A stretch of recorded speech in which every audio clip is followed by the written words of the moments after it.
So when it comes to the Illumination Mario movie, I'm going to be talking about that a lot on the channel because I have a lot of different video ideas in store for you guys in the future.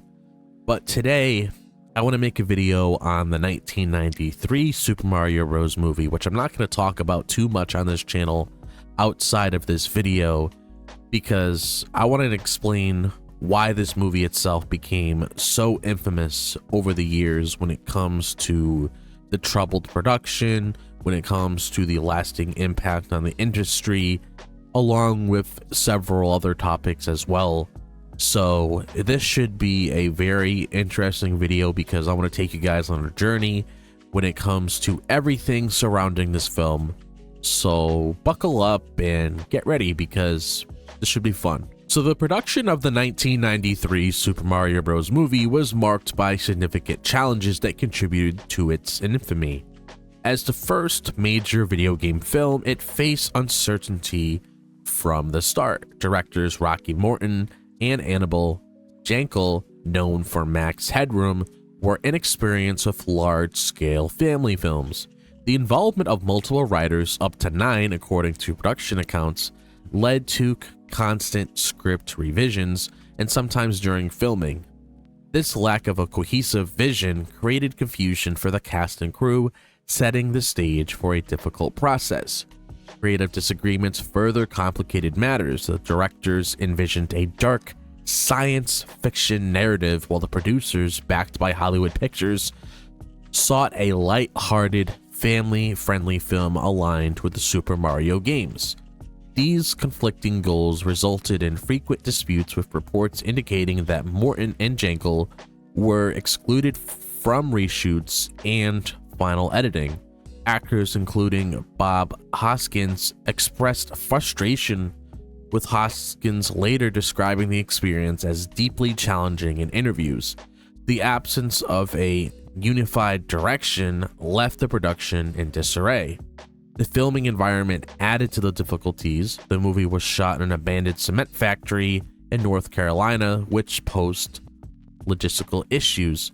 The production exceeded its 10-week schedule by 5 weeks and went over its $48 million budget, as documented in the contemporary reports. Incidents such as equipment malfunctions and minor injuries further strained resources. These setbacks created a tense atmosphere, impacting the crew's morale and the film's overall quality. The culmination of these issues resulted in a film that felt fragmented. The production's challenges became a topic of discussion in the industry, highlighting the risks of adapting video games without any clear plan. This troubled process not only affected the film's coherence, but also established its reputation as a cautionary tale. It's a significant reason why the Super Mario Bros. Movie remains infamous, as the behind-the-scenes turmoil is reflected in the final product. The 1993 Super Mario Bros. Movie's infamy stems significantly from its drastic divergence from the video games that inspired it. In the games, Mario and Luigi are plumbers who adventure through the vibrant Mushroom Kingdom to rescue Princess Peach from Bowser, a fire-breathing turtle. This world is filled with colorful elements like warp pipes, power-ups, and whimsical creatures, creating a playful and iconic setting.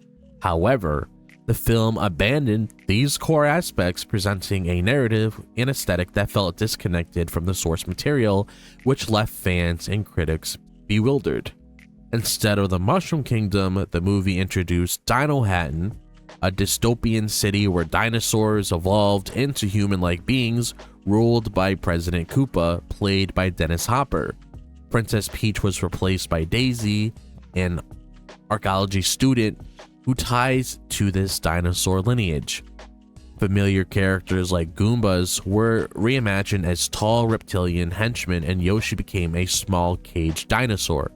Even the plumber's iconic red and green outfits were nearly excluded, only added after producer insistence, as noted in production accounts. This reinvention stripped away the game's recognizable charm. The film's tone and themes further distance it from the source material, while the games emphasized lighthearted heroism and simple challenges. The movie adopted a dark science fiction narrative exploring concepts like political oppression and societal decay. Minor references such as Babam or a Super Koopa sign were included but felt out of place in this gritty context. Contemporary reviews, including those in Variety, criticized the film for its lack of fidelity, noting that it failed to capture the essence of the games, leaving audiences expecting a faithful adaptation disappointed. This significant departure fueled the film's infamous reputation. Miyamoto, the creator of Mario, later remarked in a 2023 Variety interview that the film's failure was due to its disconnect from the game's spirit. Fans felt betrayed by the absence of the elements that made the franchise beloved. Its infamy endures because it prioritized an unrelated vision over the qualities that defined Super Mario Bros., alienating its core audience and cementing its place in adaptation history. The film's critical and financial failure is a central factor in its infamy.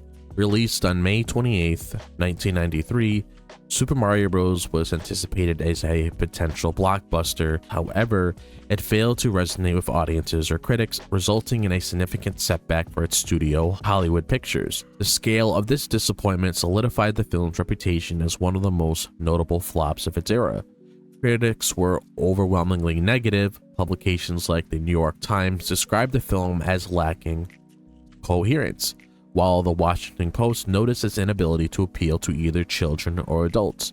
The movie earned a 29% rating on Rotten Tomatoes, reflecting the consensus that its disjointed storyline and tonal inconsistencies undermined its potential. These reviews highlighted the film's failure to capture the spirit of the games, making it a frequent mention in lists of disappointing adaptations. Financially, the film underperformed significantly. Produced with a $48 million budget, it's grossed only $38.9 million worldwide, according to box office records. Its opening weekend during the competitive Memorial Day period saw it overshadowed by films like Cliffhanger, earning just $8.1 million domestically. Audiences, particularly fans of the games, were dissatisfied with its dark tone and unfamiliar elements, leading to poor word of mouth. This financial loss was a stark contrast to the franchise's success in gaming. The scale of this failure had lasting consequences. The film's poor performance contributed to the perception that video game adaptations were inherently risky, a notion that persisted in Hollywood for years. For those involved, including directors Morton and Jankel, the film's reception was a professional setback. As they noted in later interviews, the combination of critical rejection and financial loss ensured that the Super Mario Bros. Movie became synonymous with cinematic disappointment, a key reason for its enduring infamy. Despite its initial failure, the Super Mario Bros. Movie has gained a cult following, which adds a unique dimension to its infamy. Initially rejected by audiences, the film found a new audience over time, particularly among those who encountered it through home video or television. This shift have transformed its reputation, making it infamous not only for its flaws, but also for its unexpected appeal to a dedicated group of fans. The film's distinctive qualities has fueled its cult status. Its unconventional setting, practical effects, and performances by Bob Hoskins and John Leguizamo offer a quirky charm. The depiction of Dino Hatton with its retro, futuristic design, and the inclusion of the 90s soundtrack featuring artists like Roxette resonate with viewers who appreciate its eccentricities. These elements, while divisive, have been celebrated by fans who view the film as a product of its time, distinct from mainstream blockbusters. Fan efforts have further elevated its status. Websites like Super Mario Bros. The Movie Archive have reserved production materials, and a fan-edited Morton Jankel cut was released online, as documented in 2023 reports. A 4K restoration of the film's 30th anniversary and a well-attended screening at Quentin Tarantino's New Beverly Cinema in 2023, attended by the directors, showcased its growing popularity. These developments reflect a community that values the film's unconventional approach despite its initial rejection. This cult following contributes to the film's infamy by highlighting its polarizing nature. It is both a cautionary tale of adaptation missteps and a beloved artifact for a niche audience. The contrast between its original failure and its later embrace ensures that the Super Mario Bros. Movie remains a topic of fascination, infamous for its ability to inspire both criticism and devotion decades later. The film's impact on the video game movie genre and Nintendo's cautious approach to adaptations is a significant factor in its infamy. As the first major video game film, its failure to set a precedent that influenced how studios and game companies approached similar projects. The repercussions of this misstep shaped industry practices and Nintendo's policies for decades, making the film a pivotal moment in adaptation history. The 1993 Super Mario Bros. Movie poor performance created a perception that video game adaptations were unlikely to succeed. Its critical and financial disappointment, as noted in industry analysis, led studios to approach subsequent projects such as Street Fighter that came out in 1994 with caution. The term video game movie curse emerged, reflecting the belief that these films struggle to satisfy fans or attract broad audiences. This stigma persisted until more recent successes like the 2020 Sonic the Hedgehog film began to challenge it. Nintendo in particular was deeply affected. The company had allowed significant creative freedom to the filmmakers, viewing the project as an experiment.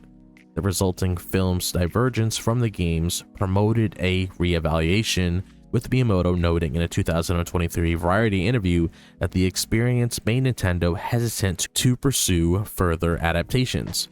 This caution delayed new Super Mario films until the 2023 animated Super Mario Bros. Movie, produced with close oversight to ensure fidelity to the source material. This influence showcases the film's infamy as a turning point. It is remembered not only for its own shortcomings, but also for how it altered the trajectory of video game adaptations. The lessons learned from its failure informed Nintendo's protective stance and the industry's gradual approach to the genre, ensuring that the 1993 Super Mario Bros. Movie remains a reference point in discussions about adapting games for the big screen. So those are my thoughts on the 1993 Super Mario Bros. Movie that made it so infamous, because it's just crazy looking back at the Super Mario Bros. Movie all those years ago and looking at all the different kinds of things coming out now, because the Sonic the Hedgehog movies are doing very well. The Super Mario movie that came out in 2023 is doing very well. It's getting a sequel next year, which is pretty awesome. So it's just crazy to think that you got to use this as a reference point, so you make sure you don't head down that direction again, so you can give your audience, and of course you could follow the source material to make it an enjoyable experience, so you're able to watch this thing and have a fun time. But now I want to ask you guys, how do you feel about the Super Mario Bros. Movie that came out in 1993? Do you like it? Do you dislike it? Do you have any thoughts on this film that you guys want to discuss with me when it comes to your own personal experiences with it? Be sure to let me know in the comment section down below. And if you guys enjoyed this video, as always, be sure to like and subscribe. I would really appreciate it. If you guys want to follow me on my social media, be sure to follow me on my X, Instagram, TikTok, and Facebook. All the links to those are located in the description below. If you guys want to join my Discord server, be sure to click on the link in the comment section down below. It's the pinned comment. And what we do on that Discord server, we could talk about video games, horror, cartoons, TV shows, movies, etc., so on. Basically, whatever I talk about on this channel, you could also talk about that with other people as well when it comes to a lot of your other favorite things. So if you're interested in joining the server, meeting me along with other people as well, be sure to click that link. It will automatically direct you there so you can have a fun time. Also, be sure to click on that bell so you guys are notified whenever a new video drops, just like this one. Other than that, I hope all of you guys are having a fantastic day, wherever the day may be, if it's the daytime, the nighttime, or the evening. And I'll see you guys in the next video. As always, peace out.